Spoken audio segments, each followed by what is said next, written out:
أعوذ بالله من الشيطان الرجيم بسم الله الرحمن الرحيم والصلاة والسلام على رسول الكريم صلى الله عليه وسلم. I start in the name of God, most gracious, most merciful. Who is Mahdi Hashi? Let me give you a little bit of context as to who Mahdi Hashi is. He was a junior youth leader with our organization in a voluntary capacity. And I'll tell you something that happened several years ago.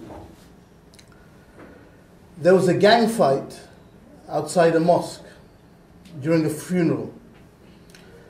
A young smart aleck decided that he would take revenge on someone that he saw coming out of the janazah or the funeral prayer as a couple of people were about to be buried, one of whom happened to be a gang leader.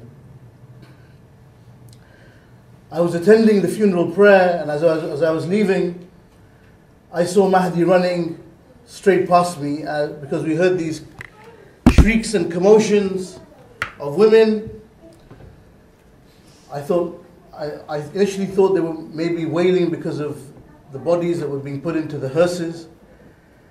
And actually, I saw Mahdi running straight past me. So when I saw him running straight past me, I thought, okay, an opportunity for me to exercise, I'll run straight after him.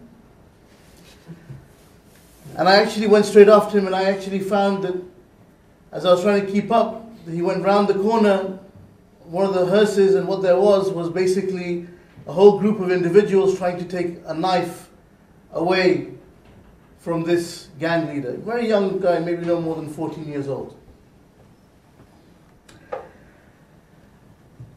And Mahdi basically jumped straight in and he took the knife away.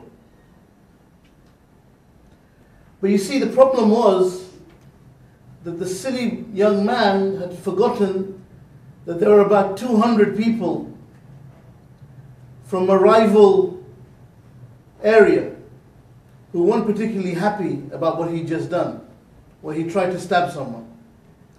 And they started inflicting blow after blow on him. And it was at that time that the same person that Mahdi took this knife away from was the person that a few people actually had to then protect. And he then protected him from them. And the police later said that actually he had saved his life. In the areas that we work as an organization, gang violence is a major problem. And Mahdi was at the forefront of tackling it. He, along with several other youth leaders, as has been mentioned already, were targeted by the security services for recruitment. Why? Because they had a tremendous amount of respect in the community as young men who were looked on as role models. And hence, the security services at the time that needed young Somalis to basically inform on other young Somalis thought it would be a great idea to target them and coerce them into working for them. Very, very silly move. But you see, over the years, I share a slightly different perspective to my colleagues, perhaps, some of them. And that is, for many years I thought that, you know what, this is a rogue security service. There are elements within the security service that have turned rogue. That basically they're doing things which is not within the remit of what they have been told that they can work within. But frankly, that's all tosh. Because where the responsibility lies of policies, of coercion and blackmail is not with the security services. It lies with ministers and ultimately the Prime Minister of this country. Because it is they who sign off on these policies. So let's not kid ourselves that actually, we have some unprofessional rogue security service running around doing things willy-nilly and, they're just targeting communities. No, they've been given sanction to do this. They've been given sanction by our Prime Minister and by his ministers. And that is where the responsibility lies.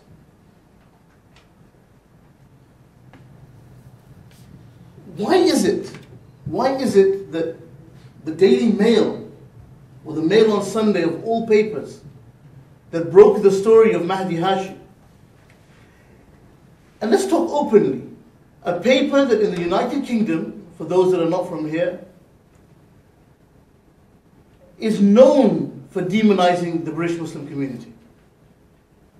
Why is it that a paper like that broke the story of Mahdi Hashi and has been fairly positive about it? In other words, they've been saying, look at the injustice. What's going on?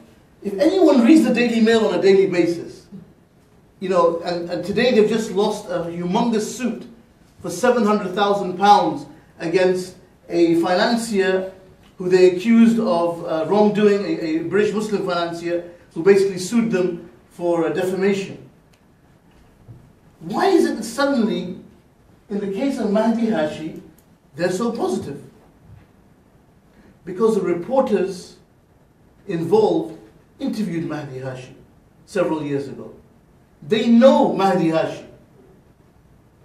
They have worked with Mahdi Hashi in the capacity of having a discussion and talking about other things.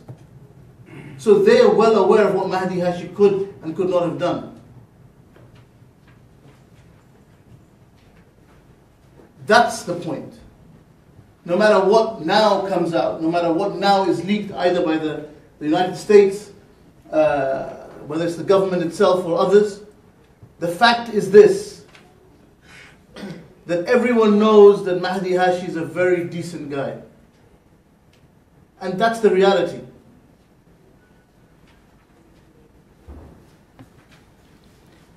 Does he have political views? Who doesn't have political views?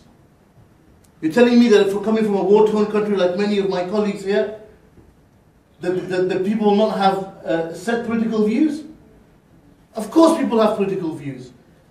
Does everyone agree with the political views? No. That's the world that we live in.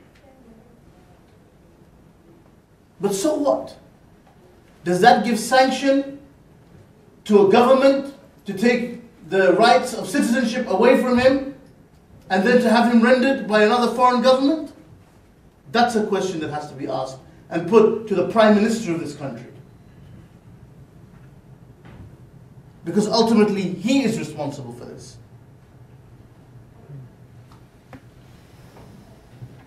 This will prove to be one of the single biggest disasters of policy for Britain. You mark my words, if this policy is not changed, and it is a policy, we're not mincing our words this evening. We're not going to go around in a diplomatic way. We have seen the consequences on the ground. Once you take away the citizenship of someone and say, you know what, we can just do that. You're the wrong color and the wrong faith. So we can basically abuse you at will. Someone white who abuses hundreds of children, we're not going to take away his nationality, but you know what? We're going to take away someone else's nationality. It doesn't fit the stereotype of what we think someone in Britain should be, or what he should look like, or what faith he should practice. If someone has done something wrong, bring him to trial here in Britain. What's wrong with our judges? Are they thick? Are they? Well, what's wrong with our judges? Not qualified enough? Where the hell did the Americans get their legal system from? Where's the basis of that? Came from here. What's wrong? Our judicial system is not good enough? Is that what we're saying?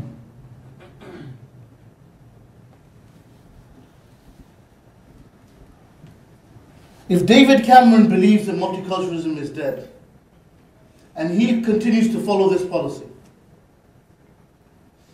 he will completely destroy the social fabric of this country. And this message today is directed at him. No one else. Not at Theresa May, not at Michael Gove, not at any of the other neoconservatives that he's got as his friends. It's directed at him. Do not be stupid. What you have done here is a disaster, an absolute disaster. This is not about the security of the United Kingdom. This is about basically being absolutely, willfully neglectful of your duty as leader of this country.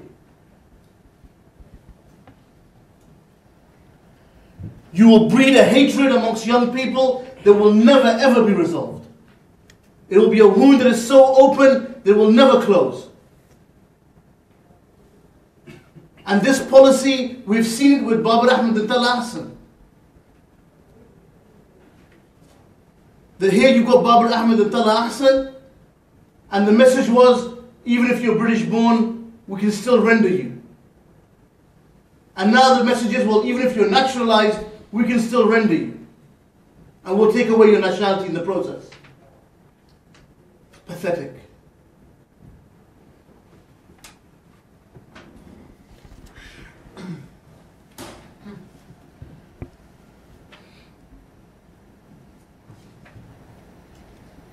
Let's kill the policy.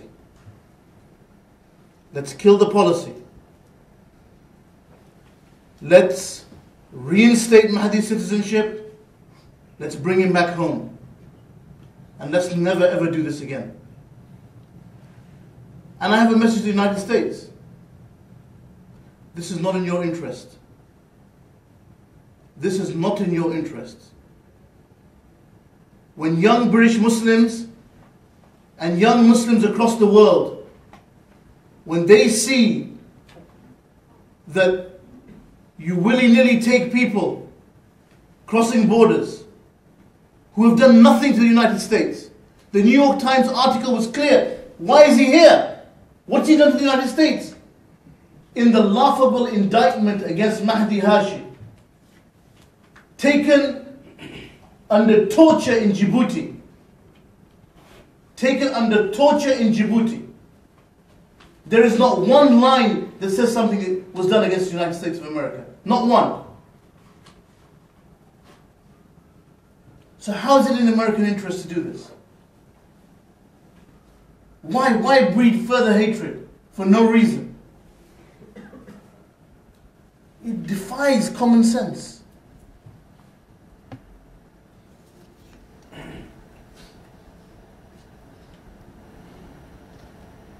You know, I'm often asked, and I end with this, and it was a discussion I was having with some of my colleagues here just before this meeting, that you know what, you're sometimes too aggressive. You need to develop a nuanced approach. You need to be a little bit more tactful, a little bit more diplomatic. But you know what? We as a British Muslim community have very little leverage. And we know that. Because we're not the richest in the country. We're not necessarily the most educated in the country of the elites. And most of them, most British Muslims are not part of the so-called establishment. But you know what? Things change. Times change. And inevitably, global events recently have shown that things will change. And the question is this: will you continue on a xenophobic and racist policy that undermines everything that many of us have worked so hard to try and build over the last 20 or more years? Or will you be wise and take counsel that we are giving today and do the right thing? And in this case, bring Mahdi Hashi home. Thank you very much.